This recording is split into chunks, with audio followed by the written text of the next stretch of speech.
Hey everyone, this is Michael again, and welcome to the main. And tonight's Raw was from the SAP Center in San Jose, California.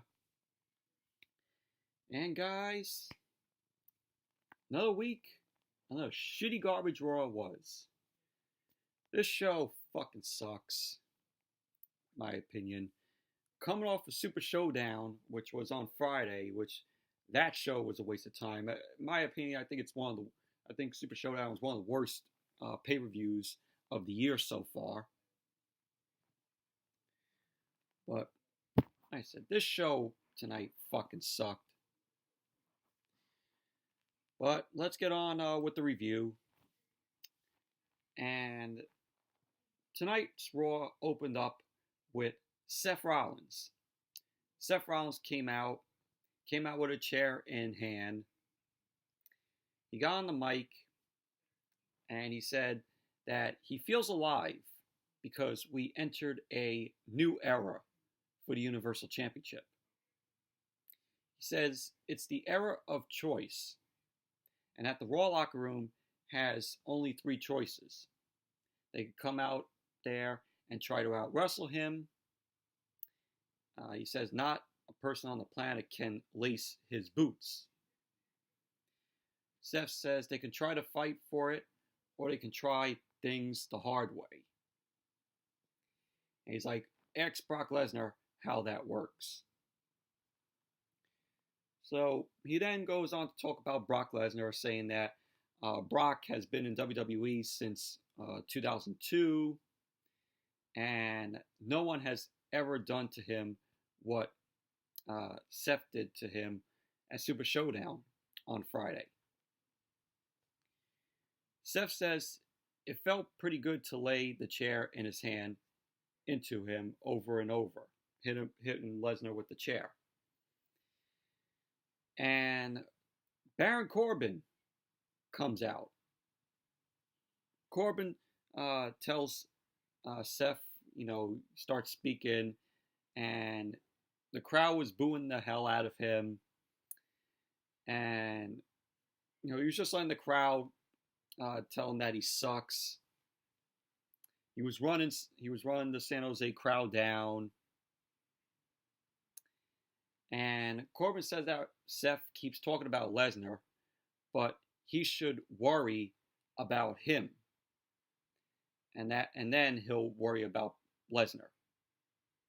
He says because he'll be the new Universal Champion after Stomping Grounds.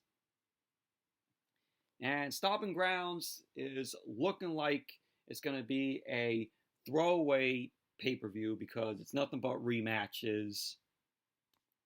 It's going to be a throwaway.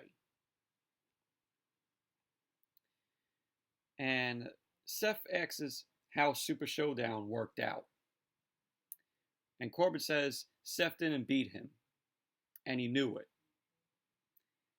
And, he starts complaining about John Cone, the referee of that match, blaming John Cone that he cost Corbin the match at Super Showdown. Corbin says as his time as acting general manager, he learned a few things. And he says today he's going to put them to use. He goes on to say that he's been in meetings all day long and made sure that John Cone will be severely punished, as well as making sure he got his rematch at Stomping Grounds. There you go, folks. Like I said, Stomping Grounds is going to be a throwaway show with all these rematches. It should be called Repeating Grounds. That's what it should be called. So, folks, guys, get ready for the pay-per-view. And Corbin also went on to say he's going to make sure that there's no mishaps or mistakes. And they'll have a special guest referee that Corbin will get to handpick. So Seth goes on to say, oh, that's interesting. And that he could pick whoever he wants, but it's not going to change the outcome. And he says, who does he think will actually be his guest referee? And he says, to Corbin that who will it be when Corbin doesn't have any friends? So out came Sami Zayn. Sami Zayn came out. He says he's on Team Corbin on this one. Sami goes on to say that he's known Seth for a long time and actually cares about him as a person. He goes on to say that Seth's behavior over the last couple of months has shown that being champion isn't good for him. And so he says that Seth gets caught up in this cycle with Brock Lesnar and this mass gluttony, and both of them trying to protect their fragile egos. So Sami says he thinks it'd be better for Seth if Corbin was Universal Champion. Hell no. Hell fucking no. So Sami says if Corbin was Universal Champion, then at least, you might finally have a Universal Champion who's not obsessed with Brock Lesnar. So Seth goes on to say to Sami that Sami isn't fooling anybody. But Sami says Corbin would help a person who hypothetically helped him out in return. And so Seth ends up congratulating Corbin on finding an idiot in the room who would have his back. And Seth was like, oh, I wonder who will have Sami's back, Sami Zayn's back. So out came Kevin Owens. Kevin Owens says he's got Sami's back. Of course, they're best friends. And Kevin Owens also agrees with Sami about Corbin. But Owens says what he disagrees with is the way he's talking to his friend here. And Seth Rollins was like to Owens, oh, come down here and do something about it. And Owens says to Seth, maybe I'll take him up on this offer later. And that's how the segment ended. But very meh opening to Raw. It was just meh, in my opinion.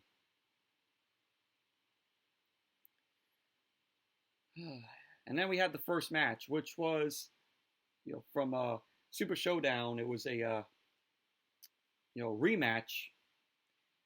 Lars Sullivan versus the Lucha House Party.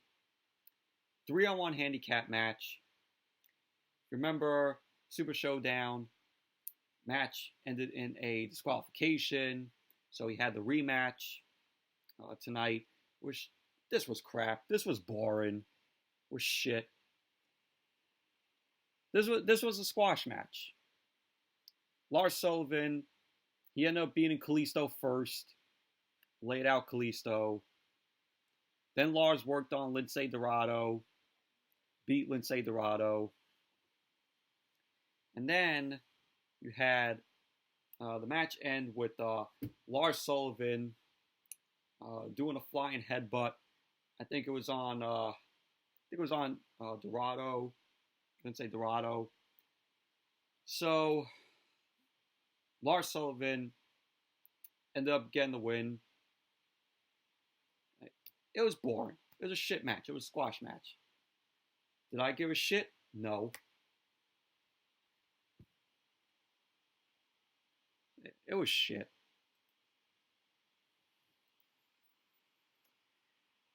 Then you had, we went backstage. R-Truth and Carmella, they were backstage. They were running from, of course, the Jobbers. R-Truth with the Jobber Ninja Turtle title, known as 24/7 Championship. And they get into the elevator, both R-Truth and Carmella. They got into an elevator.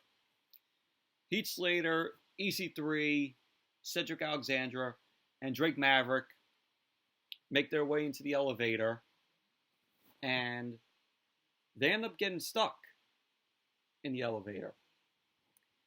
And we see during the show, while they're in the elevator, while all of them are stuck in the elevator, we see them on camera. It was almost sort of like that throwback to, the GTV, where it was like the hidden camera gimmick that they did in the Attitude Era. So we saw that throughout the show when they were still stuck in the elevator. And then, sorry about that, but after we got that R-Truth and Carmella, stuck in the elevator thing with them guys, I want to mention I did a mix-up on the Lars Sullivan Lucha House Party 3-on-1 handicap match. Actually, Lars Sullivan, at the end of the match, he beat Grand Metalik with the dive-in headbutt. It wasn't Lince Dorado, so apologize for that, for messing up. So Lars Sullivan defeated all three of the Lucha House Party. But after we saw, like I said, R-Truth and Carmella, EC3, Heath Slater, Cedric Alexander, Drake Maverick getting stuck in the elevator. After that, we went to a sit-down interview with Lacey Evans and Becky Lynch. And Lacey, tries to talk first, but Becky ends up pointing out that she should be beating Lacey, being bigger, stronger, and fresher. And she's like, but she won't let her win because someone like Lacey shouldn't be the one to represent the women's division. And she says, dirt and gold are found in the same place, but that doesn't make them equal. And the last time she got angry, she ran through everyone and made history along the way, because being champ is her obsession, which is what she says, is what Becky says. And she also says that's her speciality, because she's rentless. And so Lacey ends up mocking Becky and says to Becky that, Becky can't fool her, because all the man stuff is bravado, and that is what drives her is an obsession with being champion, but fear of losing it all and sinking back down into obscurity. And Lacey tells Becky that she can smell the fear and that Becky reeks of it, and that's nasty. She says to Becky that at Stomping Grounds, that fear will come true. And Becky tells Lacey to put her granny's knickers on, and she'll see her out there. She'll see her out there later, because we had a tag team match. It was Bayley and Becky Lynch versus Alexa Bliss and Lacey Evans. So we'll get to that. Well, no, that was just, meh. It was meh.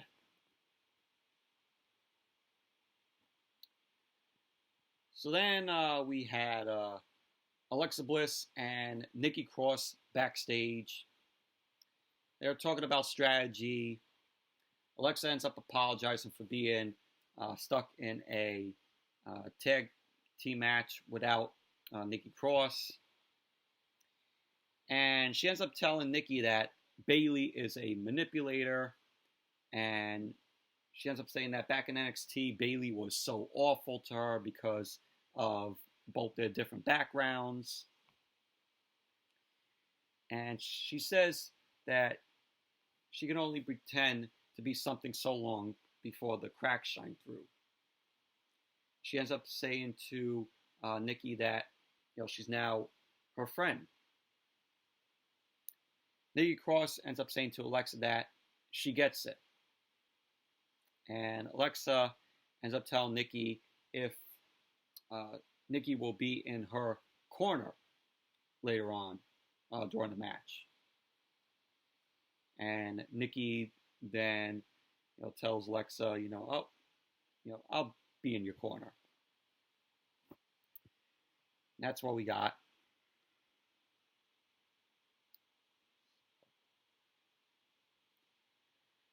Then we had The Miz. He was out there, was doing Miz TV. He says his guest tonight is a bulldozer. He is sadistic and vicious. Miz ends up calling this guy WWE's Godzilla. And he welcomes his guest, who was Samoa Joe. So Joe ended up coming out. Joe says to Miz that he's pushing the wrong narrative out here. And Miz ends up putting Rey Mysterio over for his honesty, and he said that before asking Joe if he felt justified in putting the Coquina clutch on Mysterio, which the Miz here end up calling the Cochina clutch. Miz, it's the Coquina clutch, not the Cochina clutch. And Miz asks about, crossing the line of attacking family. And Joe says, the lines belong to Miz. And when it comes to getting what he wants, no such thing as too far. And Joe says he was under the impression that they were going to talk about future challengers. And he says if Miz wants to cross lines, maybe they should be talking about his family. So Joe and Miz end up facing off. Out came Braun Strowman. Braun Strowman comes out. He says if Joe was looking for a challenger, he should shut his mouth and get these hands. And so out came Bobby Lashley. Bobby Lashley came out. Says he's not done with Strowman yet. Them coming off that boring match at Super Showdown, which I almost passed out while watching. Almost fell asleep watching that match. So yeah, we're possibly gonna get more of that with Lashley and Strowman. Lashley goes on to say that he has history with Joe. And Lashley says if anybody deserves a shot, it should be him. Then we have Ricochet. He then came out. He ends up saying that after his victories over Cesaro, he wants to step up and win his first championship. And then out came Cesaro. Cesaro came out, and he ended up punching Ricochet. He ended up punching Ricochet on the stage. A brawl broke out in the ring. And then when I saw this, I'm like, oh, are we going to get a 6-man tag? Yes, and we did. We got a 6-man tag team match. Another 6-man tag team match. So it was Ricochet, Braun Strowman, The Miz versus Cesaro, Joe, Samoa Joe, and Bobby Lashley. And this match, it was a decent match, in my opinion. Wasn't that bad of a match. I was actually entertained by this match. Back and forth between these guys. You had Cesaro doing the Cesaro swing on The Miz for a while. I think maybe like 5 minutes tops. So around there, that Cesaro did the Cesaro swing on the Miz. And you had at the end of the match, Ricochet went for the 630. He hit it on Cesaro, and it looked like Cesaro was off, and Ricochet ended up landing on Cesaro's knee with the 630, and it looked like Cesaro got injured because of that. So Ricochet ended up pinning Cesaro. So Ricochet, Strowman, and The Miz win the match.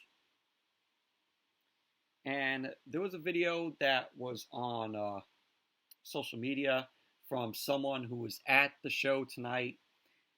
And it showed that Cesaro was limping. And the referees out there were helping Cesaro. He was limping. Hopefully it's nothing serious with Cesaro. Hopefully it's not a very big injury for Cesaro. So if it is a big injury, then expect Cesaro to be out. So it was crazy seeing that. Well, no, it was a decent match. I enjoyed the match. It was entertaining for a 6-man tag.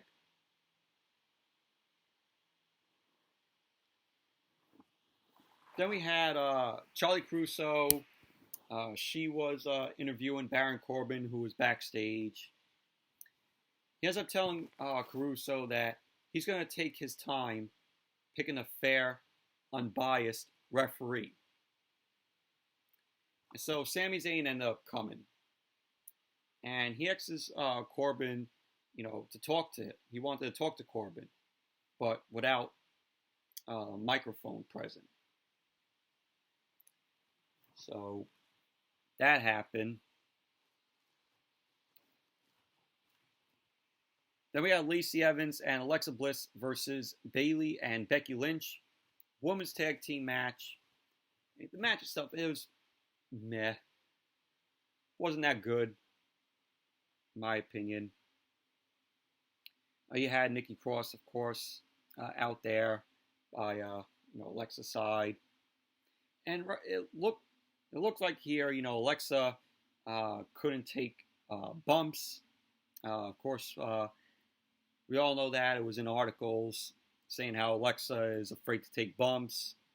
You had one point in the match where Bayley ended up flipping over, and then Alexa went back, head first into the turnbuckle.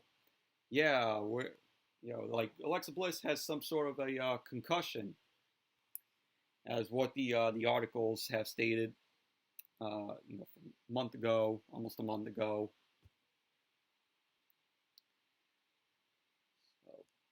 So Lacey Evans and Alexa Bliss end up winning the match. Lacey ended up hitting the woman's right on Bayley.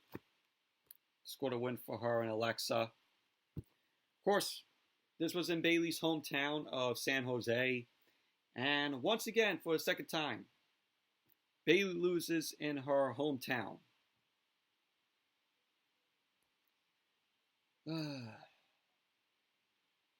I shake my head. I shake my fucking head. Absolutely disgusting. Lacey Evans and Alexa Bliss win the match. All in all, meh match. Wasn't that good.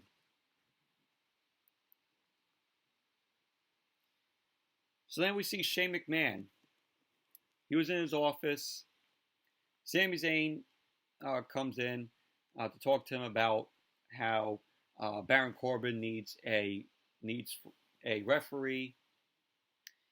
And he tells Shane he was thinking maybe he could audition and be the referee in tonight's main event because of how slippery Seth Rollins is. And he says he'll start small and be the outside enforcer tonight, just to make sure there's other set of eyes outside the ring. So Shane ends up turning it around, and it's his idea. And Sami tells him that's a genius idea. And Sami ends up shaking Shane's hand. But what this made me think about is when Elias was the was the outside enforcer on SmackDown that one time. That's what made me think of it, tonight with Sami Zayn.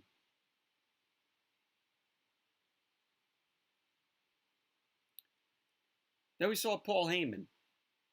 Paul Heyman, he was in the ring, and he ends up talking about how Brock Lesnar is deciding to deliver beatings to Seth Rollins every day he could. And for Seth giving him the receipt at Super Showdown. And so Paul Heyman was like, that's a champion we cheer for. And he ends up calling Seth a feckless thug and a stupid one. He says, by giving Brock that beating, he's guaranteed that Lesnar will continue to be Mr. Money in the Bank. Sorry about that, but I was saying, Paul Heyman was saying, by giving Brock that beating that Seth gave him, Lesnar will continue to be Mr. Money in the Bank. And he says before they were willing to tell us when they're cashing in. And he's like, but there's no more Mr. Nice Beast. And they're not telling us anymore.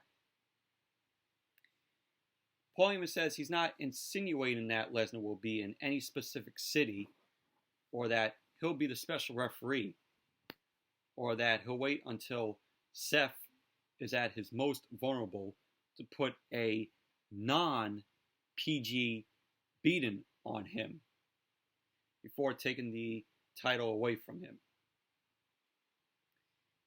Paul Heyman says that last one's not an insinuation or a prediction or even a spoiler. No, Paul Heyman says it is a threat, a promise, and a guarantee from his client, Brock Lesnar. So that was that. Very, very meh, in my opinion. Very meh segment.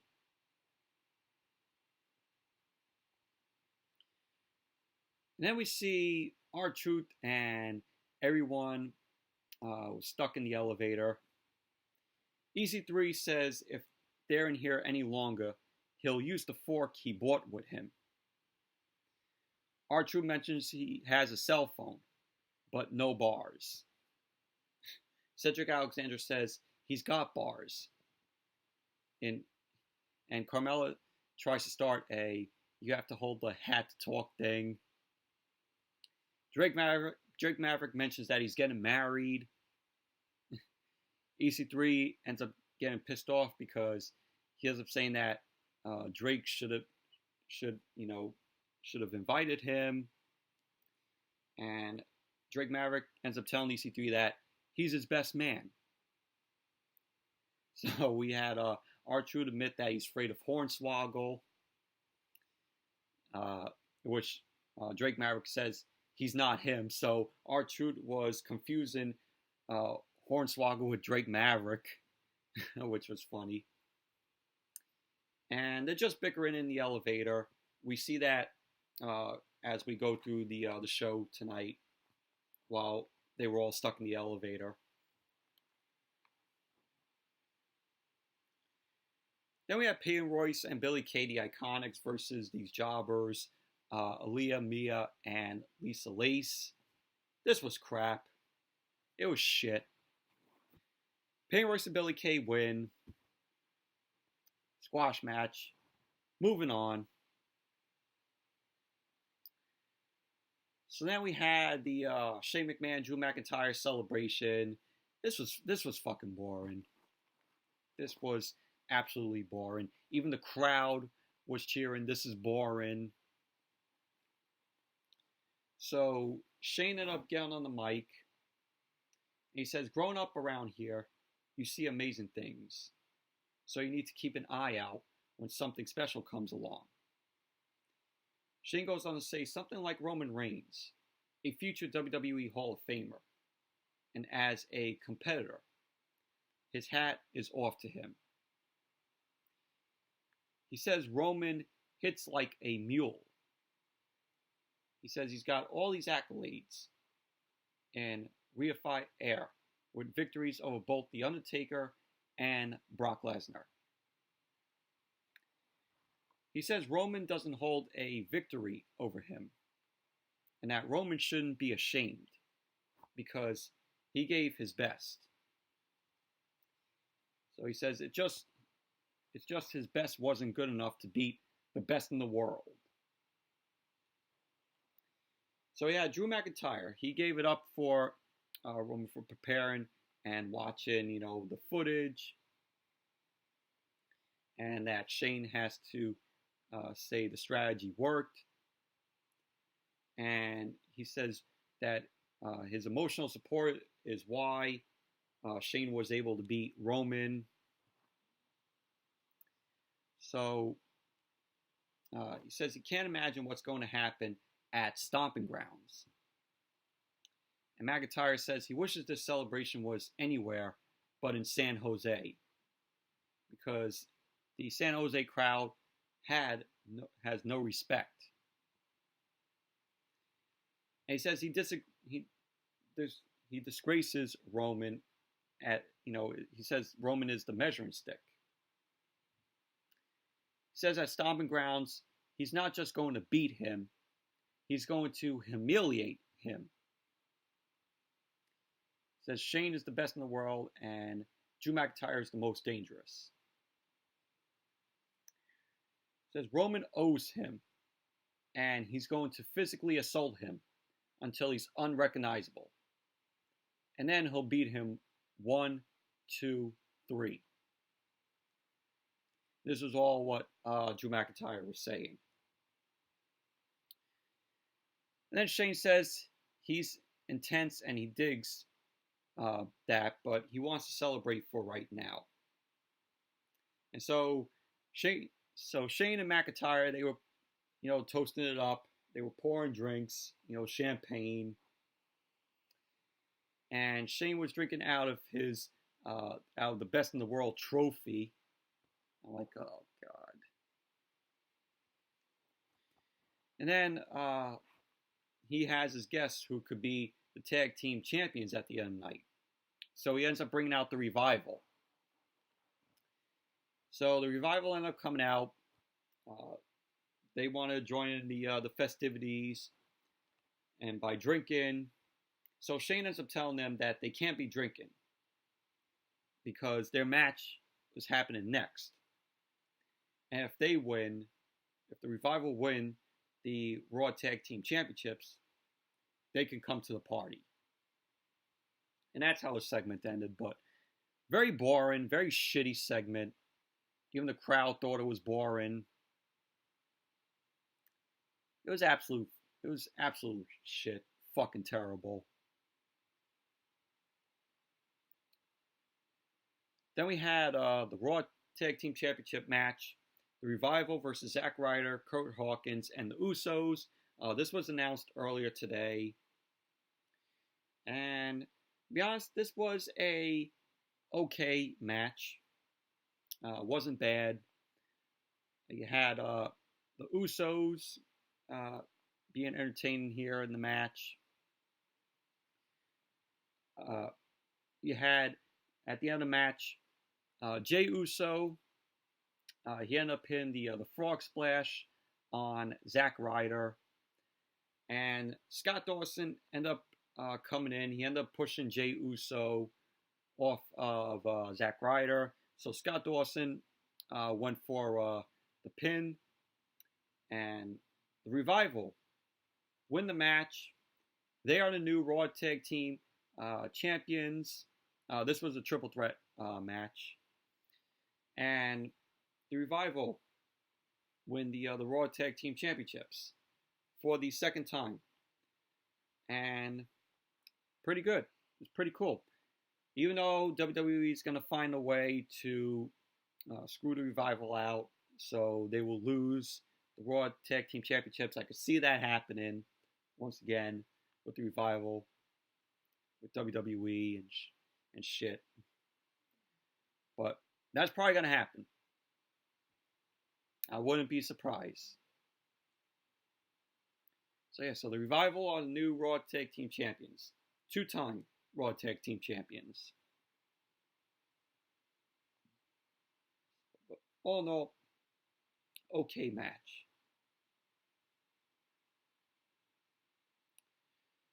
Then we saw Charlie Caruso. She was interviewing Seth Rollins. Seth ends up telling Charlie Caruso that there's a lot looming here tonight. But if he's proven anything, it's that he's always ready. He says he's ready for Brock Lesnar anytime. And also for Baron Corbin at Stomping Grounds. And for Sami Zayn and Kevin Owens tonight. So, little interview with Seth Rollins.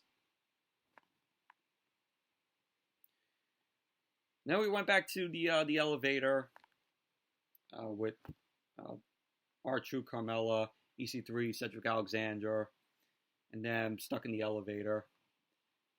Drake Maverick ends up saying that he's worried about his wedding, and everyone who was in the elevator, they reassured him. R-Truth says if they weren't chasing him around, they could have seen how much they had in common. And once again, we saw R-Truth end up calling Drake Maverick Hornswoggle.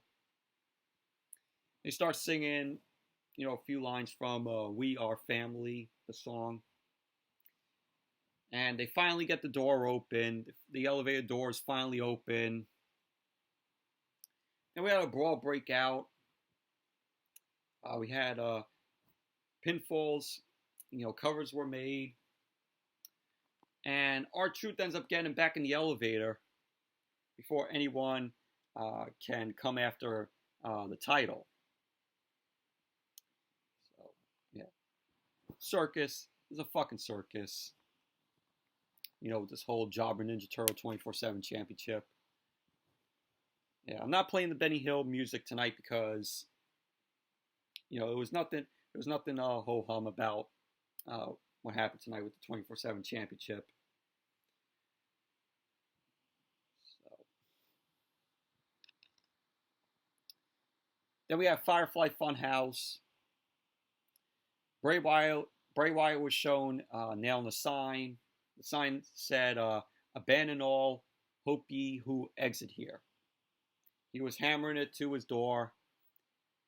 And he turns to see Ramblin' Rabbit swatting at Mercy with a fly swatter.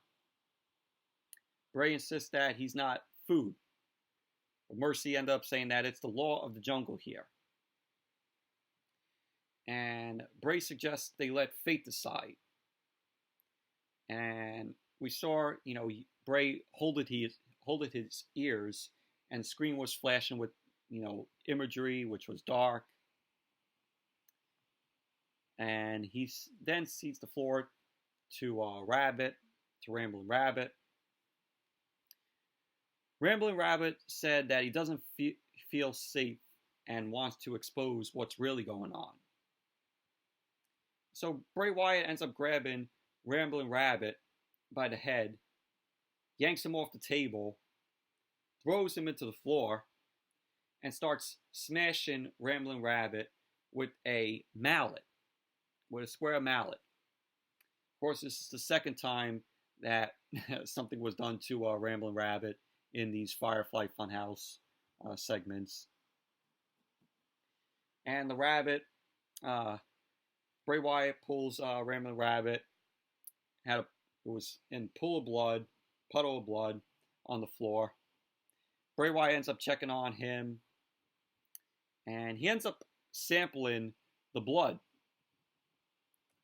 And he says the blood is delicious.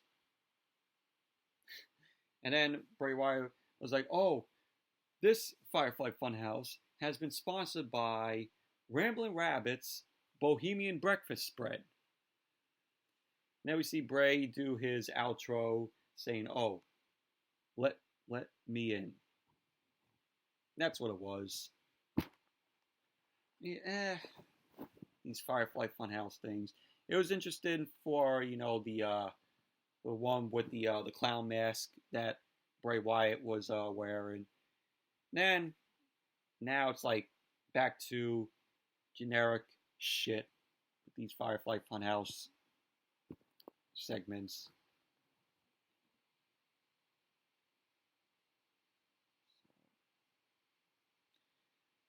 Then we had the main event: Kevin Owens versus Seth Rollins. Sami Zayn was the guest referee. We had referee John Cone also referee in here, and the match itself, it was okay, not great or perfect by any means. Sami Zayn was interfering here in parts of the match,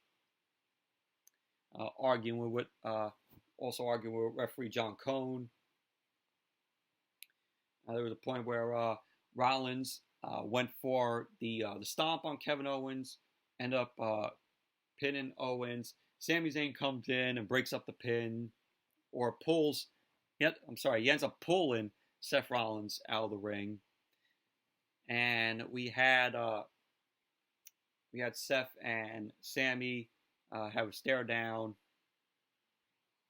and the match ended in a disqualification because Seth Rollins ended up putting his hands on Sami, who was the guest referee.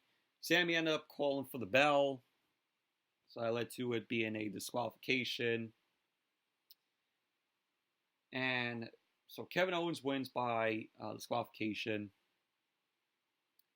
After the match, Seth Rollins ended up unloading on Sami. Then Baron Corbin came out, takes down Seth Rollins.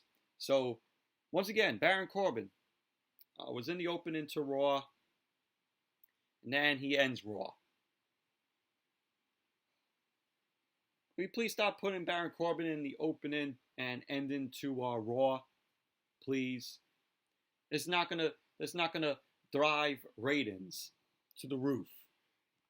Baron Corbin is not a ratings draw. He's making the ratings worse. So Corbin came out. He took down Seth. We saw Seth was bleeding from the side of his face, by where his eyebrow is. Corbin then took a chair from the outside, almost went to hit Seth with it, but Seth ends up kicking Corbin, retrieves the chair. Seth then starts hitting chair shots to Sami Zayn. Sami Zayn ended up rolling out to the outside. Then we just see Seth. He ended up picking up Sami, rolling him back into the ring. While Sami was there, Seth ends up hitting Sami with the curb stomp. And that's pretty much how Raw ended tonight. So Kevin Owens versus Sami Zayn, it was okay. Wasn't great or perfect by any means. But it was a stupid end to the match by having Sami Zayn call for the bell when John Cone was the referee there. It's fucking dumb. That was your Monday Night Raw tonight. Another garbage show. Another shit show. Yes, anyways, that's it for my review of tonight's Monday Night Raw. Thank you all for watching. Hope you all enjoyed this review. And definitely give this video a thumbs up, comment, subscribe. And next video will be the SmackDown review. Who knows when that will be up. It will be up this week. Maybe Friday. Maybe Thursday or Friday. Who knows. So, until that video, I'll see you all later.